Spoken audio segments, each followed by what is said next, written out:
Hello, everyone, and welcome to another episode of Hiveswap Friendsim. Today, we are going to be diving into Hiveswap Friendsim Volume 14. So let's go ahead. Of cleanliness and clownliness. We're getting Who Is This? I hope... Excuse me. So I hope we finally get to learn his goddamn name. This is a dark world. Both because it's night, and because of the brutal struggle for survival among its polyhemochromatic inhabitants, many of whom seem to thrive on havoc and carnage. You'd be interested to see the Michelin Guide entry for Alternia. You're convinced that after a day here, Ayn Rand would have signed up with the Little Sisters of the Poor, Genghis Khan and Attila the Hun would join the Quakers, and Adolf Hitler would seek membership in the World Peace Council. Godwin's Law alert. Feeling a little dramatic tonight. Karako Pierot. Uh-huh. Marsti. Despite a certain sense of pervading existential gloom that you haven't managed to shake, even after communing with a possible Oracle secret agent, you're feeling pretty alright. No more brooding in your cliffside apartment. You have a fresh thirst this evening. A thirst for friendship. You're wandering around a neighborhood you haven't seen in a while, just a few blocks from where you crash-landed. Maybe you'll go pay a visit to the crash site of your ship, even though it's long since been stripped for parts by the local population. Or maybe you'll try to find Diamond to say hi, though you're pretty sure he's still living the nomadic shrubbery lifestyle. You're just here for the nostalgia, honestly. Malay's who? You hardly know her. Just then, from across the street echoes two voices are raised in argument.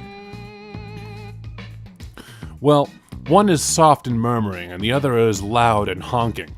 A rust blood girl and purple blood guy are squared off in front of a patch of graffiti that blooms over the bricks like moss. The girl appears to be in the process of scrubbing it away. There's a mop bucket and a collection of sponges next to her. And I told you this shit is sacred motherfucking iconography, the purple blood is saying.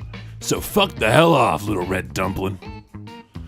The rust blood says something back that makes him laugh.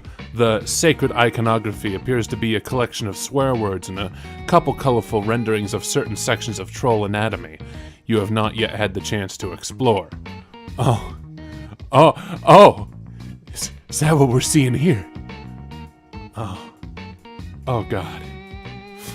The girl with the bucket wrings her sponge out and stares the clown down. Well, you assume she's staring him down. She's wearing big round goggles to match the bright rubber gloves pulled all the way up to her elbows. Despite the mop bucket, she looks more like a scientist than a B-grade horror movie, from a B-grade horror movie than a janitor. The purple blood doesn't have any visible weapons on him, but that doesn't make him look any less dangerous, and unless the girl has a blade in that mop handle, she's totally defenseless. You've faced this precise scenario more than once, but it doesn't get any easier. No matter how much self-confidence you earn or hardships you endure, life or death friendship decisions don't get any easier. Intervene. Who are you kidding? You were never going to leave her to fend for herself. It's against your religion of reflexively and ceaselessly searching for new buddies. You aren't making excuses for it anymore. You've decided to make that, or take what Boldier said to heart and resign yourself to fate. Well, that isn't exactly what she said, but a lot of it was confusing and spooky. You were half convinced she was just doing it for the mysterious... Boldier. Yeah, okay, hold on. I forgot who... Boldier, I forgot fucking who was in the last episode. Because I'm retarded. Let me just remind myself briefly. Yeah. It's our wonderful little olive blood. You stride confidently toward the altercation, calling out a challenge to the rogue clown. Nobody messes with those less fortunate while you are on the case. And since it's been resoundingly too long since you've had a truly ironic and hilarious twist of fate befall you, as soon as you step up onto the sidewalk, the purple blood's fist connects with your head, and your head connects with the concrete. Oh. Oops. I... Detect this olive girl. Yep. Okay. Looks like I took the wrong path by intervening. Marsti can probably take care of herself.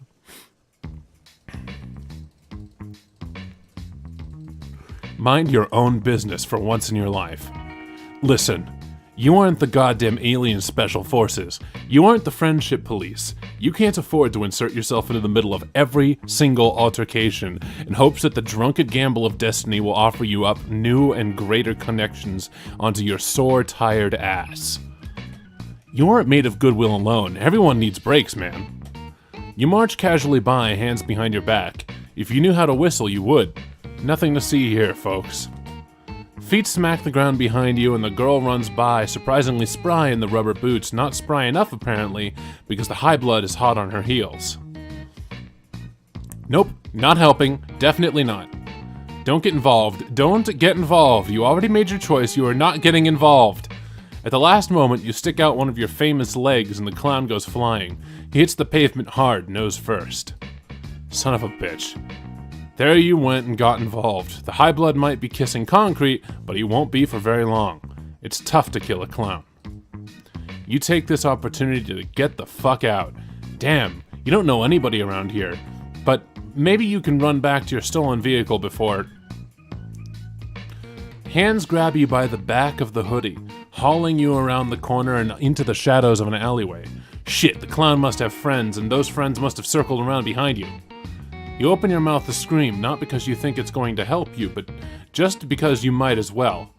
If you can't go out fighting, might as well go out making as much noise and being as obnoxious as possible. A rubber-gloved hand slaps over your mouth before you get more than a squeak. You taste soap. Chill. Stop struggling. It's the Rust Blood girl.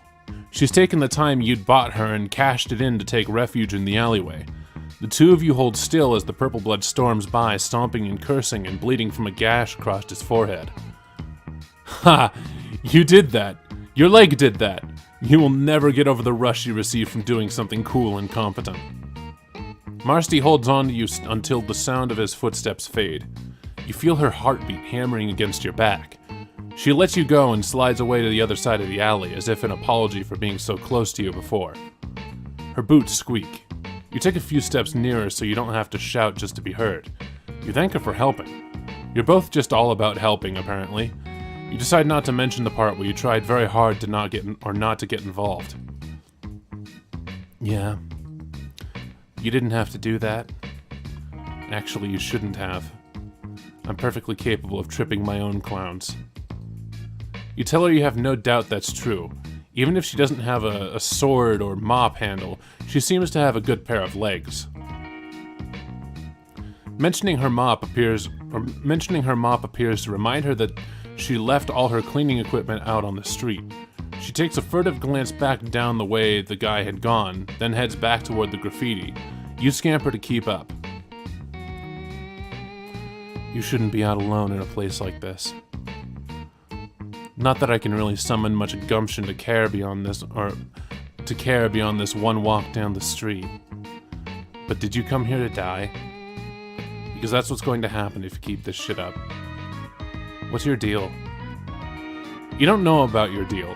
You've worked really hard to not consider your deal at all, because the existential radio static that prickles at the base of your neck when you think about your deal, it is astoundingly unpleasant. Attempting to change the subject, you ask her if maybe she shouldn't get out of here while she has the chance.